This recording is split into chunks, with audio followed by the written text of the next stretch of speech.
Après la méthode Djewuti 1, je vais vous présenter la méthode Djewuti 2 des mathématiques djewusiennes au niveau des tables de division.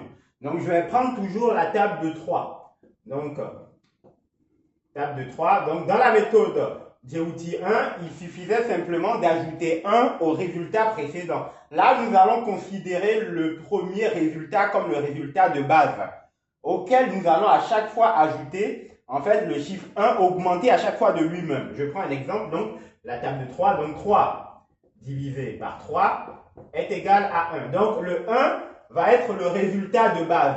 Donc résultat de base. Autrement dit, on va à chaque fois utiliser ce résultat de base.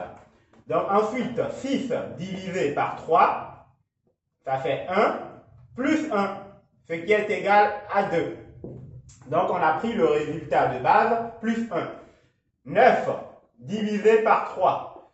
Donc on va toujours prendre le résultat de base, mais on ne va plus ajouter 1, on va ajouter 2. Donc c'est le 1 augmenté à chaque fois de lui-même. Donc on augmente 1 à chaque fois, donc ça fait 3.